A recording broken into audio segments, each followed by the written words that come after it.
జగదేక వీరుని కథ.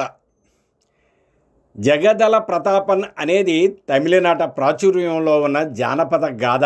దాన్ని తమిళంలో సినిమాగా తీయగా టియు చిన్నప్పన్ కథానాయకునిగా నటించారు.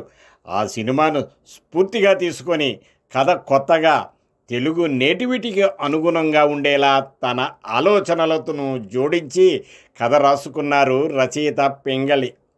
బాగుందనుకున్న విజయ ప్రొడక్షన్స్ కేవీ రెడ్డి గారు స్క్రీన్ ప్లే రాశారు. ఇక హీరో పాత్రకు ఎన్టీఆర్ తప్ప మరో ఆలోచనే లేదు ఎవరికి. అలా జగదేక వీరుని కథ సినిమా తెరకెక్కింది.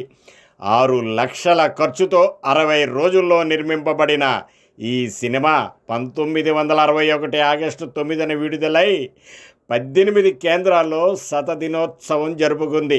4 అందమైన కథానాయకులు ఉన్నా వారిని మరిపించేలా అంతా తానే కనిపించారు ఎన్టీఆర్.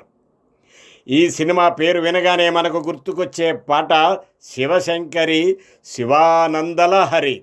శిలారూపంలో ఉన్న గంధర్వుడికి శాప విమోచన చేయాలి, అది సంగీతంతో. ముందుగా 13 నిమిషాలు తీసిన ఈ పాటను కుదించి 6.5 నిమిషాలు చేశారు. ఘంటసాల గారు కూడా ఈ పాటను ఒక సవాలుగా తీసుకుని శ్రద్ధగా సాధన చేసి రికార్డింగ్ చేశారు. ఈ పాటను విన్న ఎన్టీఆర్ కూడా ఘంటసాలతో కూర్చొని పట్టుదలగా లిప్ మూమెంట్ను తప్పు లేకుండా ప్రాక్టీస్ చేశారు.